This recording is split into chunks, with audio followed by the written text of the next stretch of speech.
What's up, everyone? James Lynch here doing a quick reaction video to the news that Dana White, the UFC president, has confirmed that Colby Covington will be getting the next welterweight title shot against Leon Edwards. He confirming this at the press conference. He says, Dana White confirms Colby Covington will get the next title shot against Leon Edwards after UFC 286. He deserves the fight. And MMA Junkie having an article out on it already.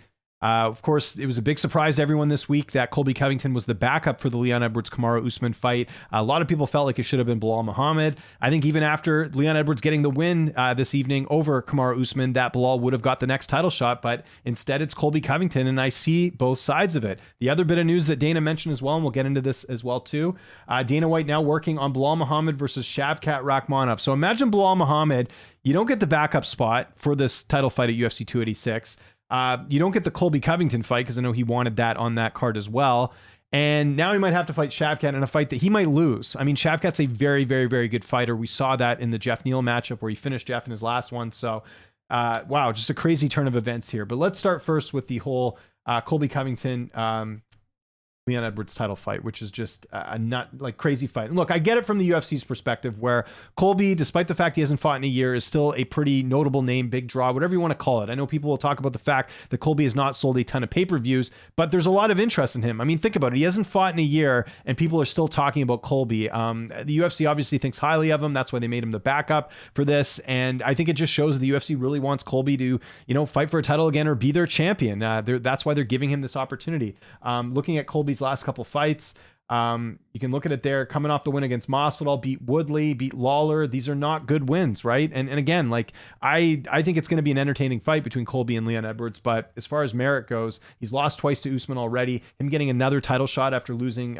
two opportunities already is kind of a tough sell, especially when you have someone like Belal who has amassed a pretty good winning streak, right? So let's do a quick tail of the tape though. You can see there Colby Covington, 35 years old, 5'11" with a 72-inch reach. He'll be taking on Leon Edwards, who's 31 years old, 6'2" with a 74-inch reach. So see there, Leon Edwards going to be the bigger fighter, taller, and just a 2-inch reach advantage in the fight.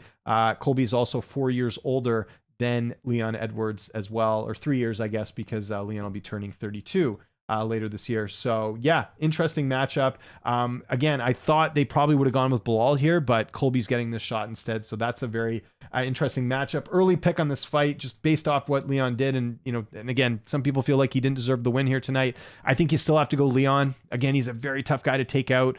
I just think Leon with his striking, with his speed, with even a little bit of size in this fight, I think that does favor Leon, not to mention the fact he's been more active than Colby. This will be one, if it does end up getting confirmed, that I will do an early look preview on, so I can give you a better indication on that. But just early pick right now would have to be Leon Edwards in that fight. Now, where could this take place? I mean, it would be awesome if they could do this for International Fight Week. You've got that rumored June pay-per-view, which we're hearing might be in Canada. Maybe that's an option, although that seems a little bit too soon. But yeah, I mean, this is a fight that if anytime Colby Covington's involved and anytime there's a title involved, you would think that's going to headline a card. So maybe they don't do International Fight Week. Maybe they do another pay-per-view, but obviously with Colby being involved in the main event. But we'll see. Either way, very interesting matchup here, but part of me also feels very bad for Belal Muhammad. Let's talk about Belal. What has he done lately, right? So if you look at it there, unbeaten streak. Last loss was against Jeff Neal in 2019. Now, granted, a lot of these wins have not aged very well. Some of them, some of the earlier wins. Millender not in the UFC. Sato kind of holding on to his job. Lyman Good, not a great win. Diego Lima retired. The Edwards fight was a no contest, which was weird. Maia retired. Thompson, okay. Luque and Brady are his two best wins for sure, especially finishing Brady. First guy to finish Brady. I'm sure if Brady would have won, he would have been, getting these opportunities as well. But yeah, Belal now appearing to have to fight Shavkat Rakhmonov. Quick tail of the tape with him and Shavkat. So you can see they're 34 years old, 5'11" with a 72-inch reach. Actually, it's interesting. Him and Colby are very similar in terms of age and height. Just notice that. But Shavkat, 28, 6'1" with a 77-inch reach. So huge reach advantage there for Shavkat. He's got a 5-inch reach. Plus, he'll be a little bit taller in this matchup too. So that's one thing to sort of keep in mind in the matchup. Pick for this fight, I kind of feel like Shavkat might do it because I think the only type of person who could beat a Shavkat is someone that's a really, really good striker that has phenomenal knockout power. And I know Belal did finish his last fight, but I don't really think of Belal as a power puncher. I think that's the only way you could beat Shavkat. Other than that, I think Shavkat probably wins this. So I will take Shavkat as my early pick. But again, if this fight does get made and it does come to fruition, then that's a fight I would like to do an early look on. And maybe my pick's a little bit different, but we'll see. Still though, 17-0 for Shavkat. That's a pretty impressive resume there. So I know this is a quick reaction video here, but just first off, let's talk about the fights themselves. They're not 100% official. Dana White saying it's official. We've heard Dana White say things, were official and they didn't end up happening. So let's just assume that these are going to end up happening.